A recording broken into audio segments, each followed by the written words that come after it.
Hello and welcome to another sketchbook tour. This is a little travel sketchbook that I bought from Dollar General many years ago, and I decided to use it as my lunch break doodle sketchbook. I had noticed that I was spending a lot of time just scrolling social media and wasting time. So I wanted to be productive, and in order to do that, I was like, you know what, maybe I should just draw more. So I grabbed this sketchbook, put a pen in it, and popped it in my purse, and during my lunch breaks, I would doodle instead of scrolling on my phone. It was very productive. I actually looked forward to it every single day. And I am showing it off now. Lunch and travel. I guess I did bring it a few places as well. So here are the amount of days that I actually ended up using it. I wrote the dates in it for when I actually drew in it. I didn't count the total time overlap because I started it in beginning of January 12th, finished it on the 19th, so it's not exactly 25 days, but that's how many days I actually drew in it. Part of my goals for this year was to use up some of my art supplies, so this is one of them, the sketchbook. I have a lot of sketchbooks. I have such a collection. So I started off just by drawing what was in front of me, so my food, my hand, my mugs, my dog Mocha. I was really inspired by the YouTube channel Sketchbook School, SKOOL, and you'll see some of the exercises that I ended up doing in here. I was just pausing a YouTube video and drawing Brandon Rogers. Brandon Rogers? Yes. He was on the Lightweights Project podcast. It's not great. It's not perfect, but I was just trying to draw something instead of scrolling. This is my sister's dog, Sammy. He's a Sheltie. He is beautiful. You see, I also just did some notes in here. Anything that was bouncing around in my head, I put it on paper. This day wasn't as good for drawing. So I just wrote that's okay. Not every page has to be a masterpiece. As long as I'm not scrolling, it's a win. That was really my only goal. Just I have to draw something instead of just scrolling through Reddit.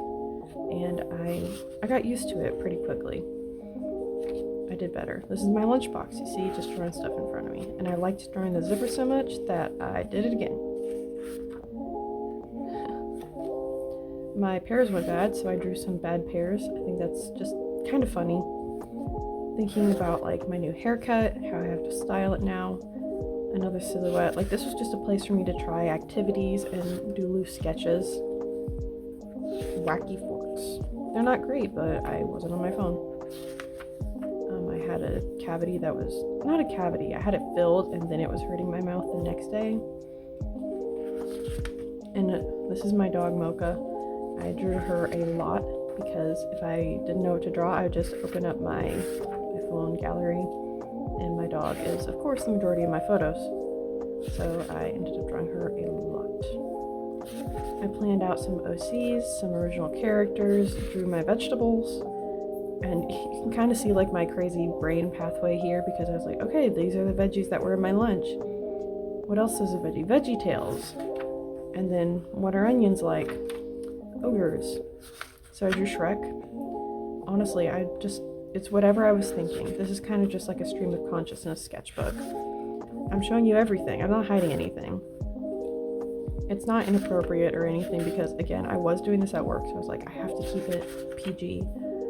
So, some of it's just dumb, but it's still just drawings. Sammy and Mocha, when they first met, I wanted to start thinking of the dogs in shapes. So, this is Sammy. This is Mocha. She's just very thin. Some random pose drawings. Another thing I often did was open up Pinterest and just draw what I saw in there. Has-Been Hotel and Hill of a Boss fan art and Gravity Falls. So I started off only wanting to do life drawing and stuff like that, and then I ended up transitioning into drawing just whatever I wanted. This time I actually had opened Reddit. I only follow dog subreddits and stuff, so I drew the first few dogs that I saw. Again, back to Mocha. She's probably the most drawn subject in here. some quick gestures of Mocha. I think that both of these pages was 2 minutes total. That's all I had left on my lunch break, so I had to like get stuff done. And then I also planned out some more paintings for my apartment. And then I went back to some original character design. I'll talk more about these later, probably. These are some characters that I have. Very loose. You see, like, they're very vaguely people, but this makes sense to me. I was just trying to figure out shapes and sizes, you know, playing with shapes of the silhouette. Sometimes when I have like a character and I'm like, I don't know what they should look like, I go smaller first. I don't go to Pinterest and look up like, oh, Renaissance outfits or whatever. I think, what shapes do I want them to represent? So for this character, I was like, yeah, that looks good. And then back here, you can kind of see, like, these are her shapes. Like, she's got a ponytail, she's got big hips, she's got small feet. This guy, he's got the spikes up top and the big shoes on the bottom. Like, very angular. Here's another character. Just thinking in shapes, like her hair, I wrote shape. Her hair is big. She has a big skirt. She dances. I was like, I like that. I wouldn't have come up with that if I hadn't done all of these sketches during my lunch break. I wouldn't have decided that this character does dance and ballet and whatnot. More Has-Been Hotel fan art. Just trying to draw these guys from memory. That's how you like learn to draw stuff, is you have to increase your memory bank, basically. So like macaroni noodles, that's my memory bank of macaroni noodles. I drew out all the different steps that there are. And then I drew a dirty salad bowl. It was not very difficult